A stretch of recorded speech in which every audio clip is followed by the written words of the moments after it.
Assalamualaikum warahmatullahi wabarakatuh. Perkenalkan, nama saya Bapak Selamat dengan NIM 2106102 ingin menjelaskan tentang kelebihan dan kekurangan NFA dan DFA dari baik dari transisi, pembacaan string, dan implementasi modelnya.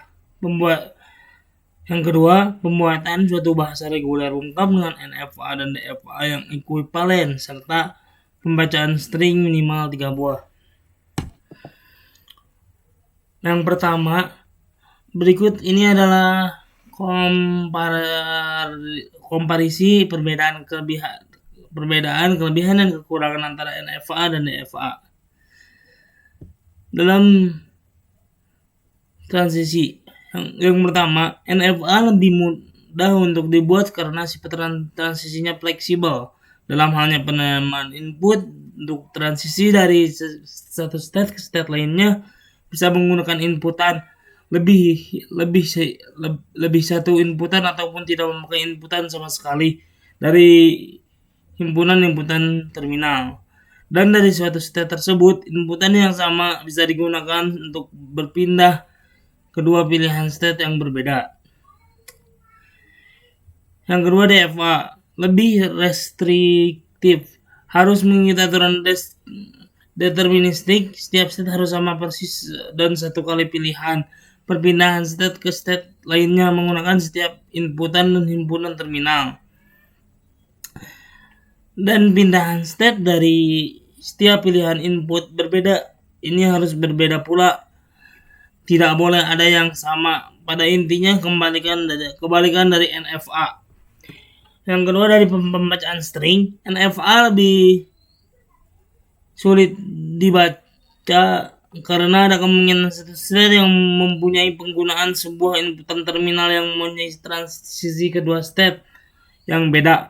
Maka ada kemungkinan percabangan traversal kepada dua state yang berbeda dalam pembacaannya.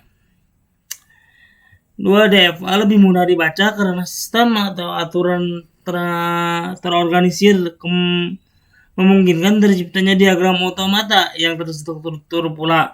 Maka tidak akan terjadi percabangan traversal, pembaca akan selalu secara linear.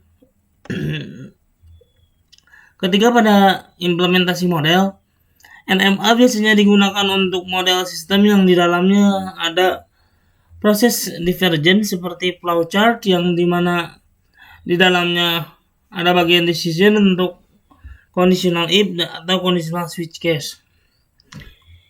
Yang kedua, DFA biasanya digunakan untuk model sistem terstruktur, terorganisir, dan produksial secara linear.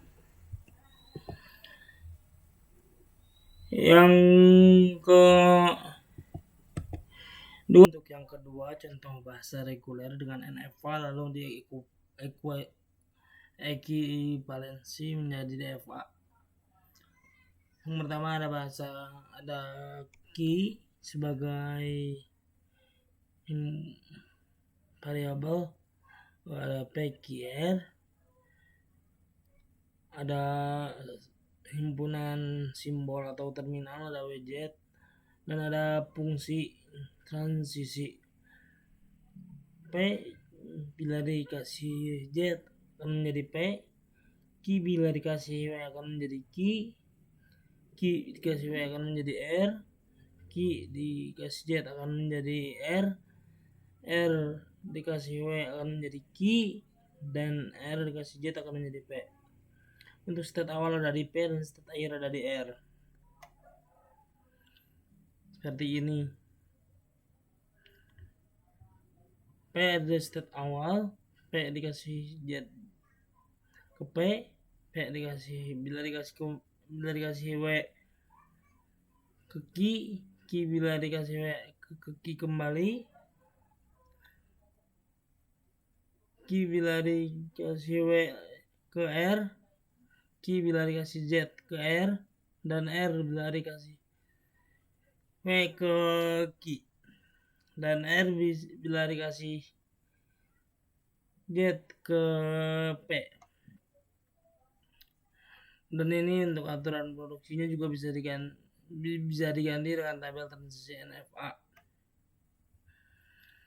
Lalu bila transisi DFA, maka kita harus mengetahui terlebih dahulu N Q inverse, yakni 2 pangkat 3 sama dengan 8. Jadi ada 0 P Q R P Q PR QR dan PQR. Hasilnya menjadi ada 8 key di versi DFA. Untuk menentukan himpunan terminal bagi key baru terbentuk, maka gunakan operasi gabungan key originalnya seperti pada tabel berikut. Dan menjadi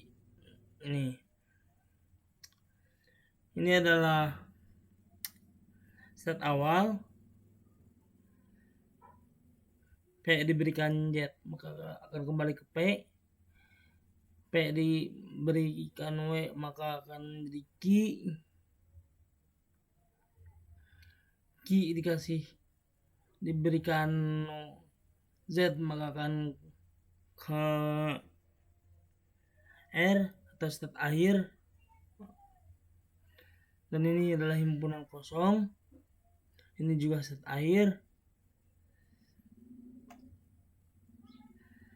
Dan ini adalah contoh pembacaan string ya. WZ dengan PQR.